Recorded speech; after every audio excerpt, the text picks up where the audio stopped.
Olá, galera, boa noite.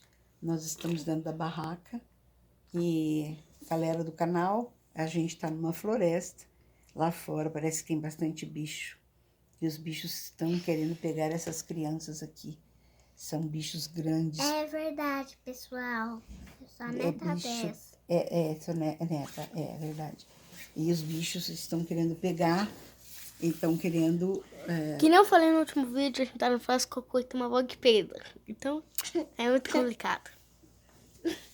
Né? Não é a nossa avó, é outra avó, né? É uma doida aqui que fica rondando aqui e peida por todo qualquer lado. Né, vó? Uhum. Essa doida já peidou aqui umas 4 vezes.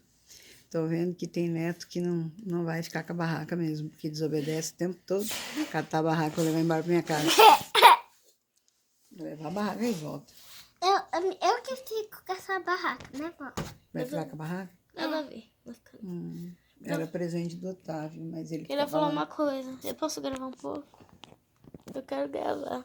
Então, galerinha, a gente tá nessa floresta e tem alguma coisa muito estranha acontecendo nela. Conta pra eles, vó.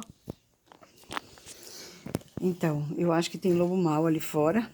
Tem um boitatá, um boi zebu e uma vaca cheia de chifre. E as crianças correm porque tem medo da espinhala caída, vem virado, mal olhado. Bateram aqui. Bateram aqui. Bateram aí? Então desse bicho, hein? Esse bicho feroz. A velha Gente, eu tô com medo. Então, eu vou... Gente, amanhã eu já vou embora dessa floresta faz dias, tá bom? É verdade, nós vamos Já pra tá casa. uma semana aqui. Nós estamos aqui Uma semana. e a gente tá com medo dos bichos que tem na floresta. Isso é verdade. Galera, eu vou tentar mostrar um pouquinho dessa floresta amanhã, no dia que a gente vai embora. Então fique com o Daily Play.